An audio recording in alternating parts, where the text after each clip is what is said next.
Hey kids! Welcome back to school! Rex here with your daily reflection question. If you forgot what this is about, grab at least 2 pieces of paper or a notebook. Get ready! Today is March 30th or the 31st, and today's question is, what has been the most unusual or most fun activity you've done since we left school?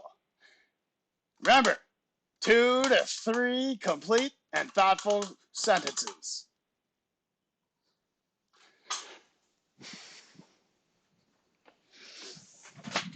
Thanks, Rex, and welcome back to school, kids. Mr. Irma here in my offsite studio. I'm glad to be back at school interacting with all of you. I'm going to be going over some daily routines that'll be new to distance learning and language arts, and just point out some things about our studio and some of the routines that you might expect, or the unusual events that might happen in the offsite studio. But again, I'm just wanted to express how excited I am to start interacting with all of you through Google Meets, Schoology, and these videos that I'm going to be putting out every day.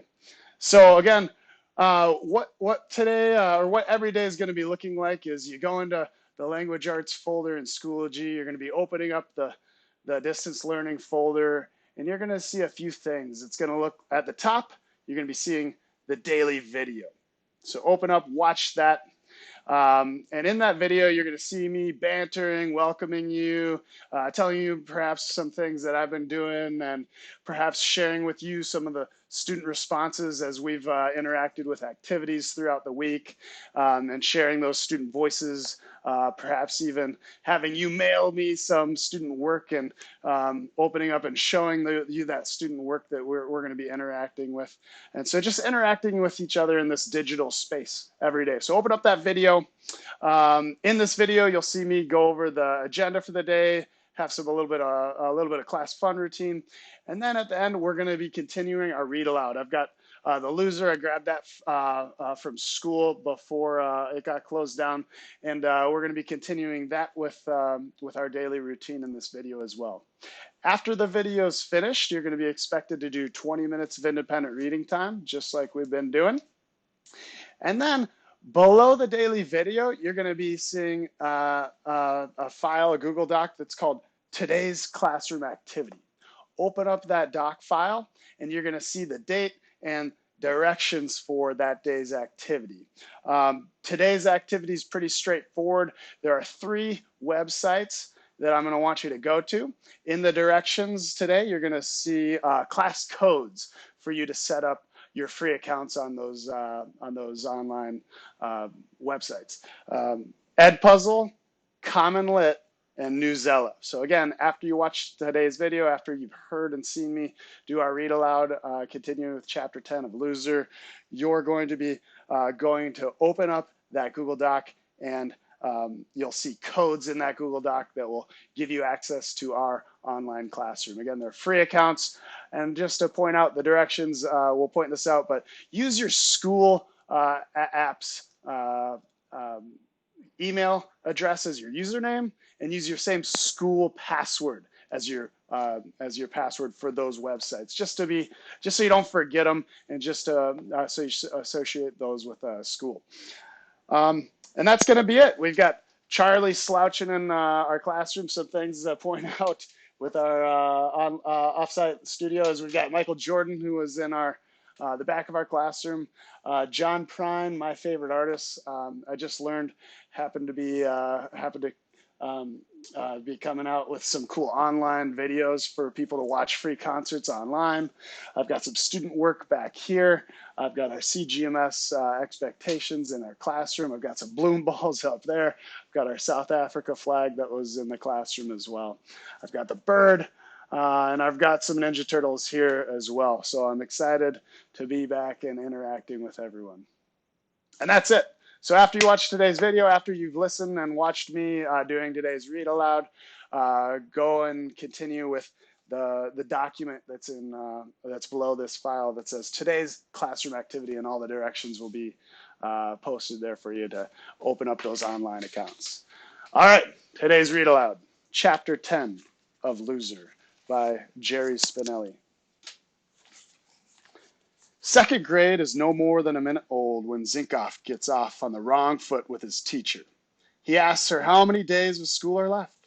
Not in this year, but in all remaining 11 years. The teacher, whose name is Mrs. Biswell, thinks it is the most annoying, untimely question she has ever heard. Here she is, all bright and shiny for first day, and this kid in the front row can't wait till he graduates from high school? It's insulting and disrespectful. She comes closer than she ever has before to saying, "That's a dumb question." Instead, she says, "Don't worry about it. You'll be out of school soon enough." Zinkoff has no intention of worrying about it, and he certainly doesn't want to be out of school. He simply wants to hear her say a really big number in the thousands, so he can feel that his days in school will never come to an end. He has thought every teacher starts out the school year like Miss Meeks, but now he guesses he was wrong. In the meantime, he is packed off to the far back corner. Last seat, the Boondocks, as Mrs. Biswell assigns seats by first letter, last name. The next bad thing he does is laugh. This might have been okay, but Zinkoff being Zinkoff, he doesn't stop laughing. And when he does stop, it isn't long before he begins again. Part of this is his own fault. Zinkoff is an all-purpose laugher. Not only do funny things make him laugh, but nearly anything that makes him feel good might also make him laugh. In fact, sometimes bad things make him laugh. He laughs as naturally as he breathes. One day in the playground, a third grader, angered by the sound of Zinkoff laughing, grabs Zinkoff by the wrist and pulls his arm behind his back. The higher he pulls the wrist toward the shoulder blade, the louder Zinkoff laughs, even through his tears. In the end, the third grader becomes frightened and gives up. Of course, Zinkoff's classmates know what an easy laugher he is, so whenever they wish to be entertained, all they have to do is get Zinkoff's attention and stick out a tongue or pretend to pick and flick a booger. For half the class, the entertainment is not in hearing Zinkoff laugh, but in seeing him get in trouble. Mrs. Biswell does not like children. Although she never says this, everyone knows it. Everyone wonders why someone who does not like children ever became a teacher in the first place. As the years have gone by, Mrs. Biswell herself has begun to wonder. Once a year at home, she wonders aloud why she ever became a teacher, but there is never an answer from her husband or her 3 cats. It is widely believed that Mrs. Biswell never smiles. In fact, this is not true. Mrs. Biswell smiles perhaps 5 or 6 times a year, but her face is so stone chiseled into a permanent scowl that her smile appears to be merely a tilting of the scowl. It is therefore impossible to tell if Mrs. Biswell is really mad by looking at her face. The key is her hands. Anger makes hooks of her fingers and clamps her hands together. As her anger rises, the gnarled hands begin to churn over each other as if she is washing them into gritty soap. Nothing makes Mrs. Biswell madder than sloppiness. She has had many sloppy students before, but Zinkoff is in a class by himself, especially with a pencil in his hand. His numbers are a disaster. His 5s look like 8s, 8s look like 0s, 4s look like 7s. At least there are only 10 numerals. The alphabet gives him 26 letters to butcher.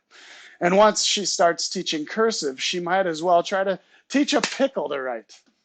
His O's are raisins, his L's are drunken chili peppers, his Q's are G's, and his G's are Q's. And lines, the boy never saw a blue line he couldn't miss. Over the line, under the line, perpendicular to the line, his letters swarm willy-nilly across the page like ants on a sidewalk. The teacher asks for a volunteer to help Zinkoff. Andrew Orwell volunteers. For a half hour each day, Andrew sits with Zinkoff and shows him how to make better letters and numbers. After a week, Zinkoff's writing is worse than ever. Andrew is fired. After 2 months of the worst penmanship she has ever endured, the teacher wrings her hands and calls out to the Boondocks, "Your handwriting is atrocious!" Zinkoff beams, not knowing the meaning of the word. Thank you, he calls back. Wonder what atrocious means. My handwriting is atrocious, he announces to the parents at the dinner table that day, his parents. His father, seeing how proud his son is, replies, 1,000 congratulations. His mother gives him a star. In all ways that Teacher Biswell could see, the Z boy is in shambles. She shudders to think what must happen when he is in the same room with a coloring book. He is even at odds with his own body. Not rare among second graders, certainly, but this boy takes the cake. An idiom. Hardly a day goes by in which he does not fall flat on his face for no apparent reason. When he isn't laughing, he's flapping his hands in the air. He's forever asking questions, forever volunteering to answer. For every right answer, 5 are wrong. The more he gets wrong, the more he wants to answer.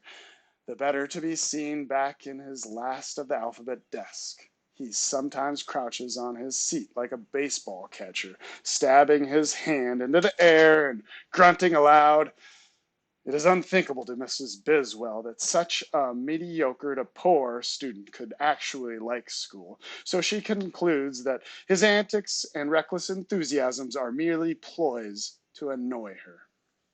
Even so, she might forgive him the sloppiness and the clumsiness and the endless laughing and the general annoyance that he is, forgive him for being a child, had he possessed the one thing for which she has a weakness, brilliance. Brilliance is the one thing that makes Mrs. Biswell happy.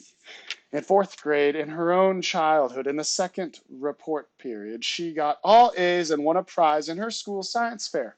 Ever since, she has had the highest regard for academic achievement. In all her years of teaching, she could name only 9 students who deserved to be called brilliant. Zinkoff is not one of them.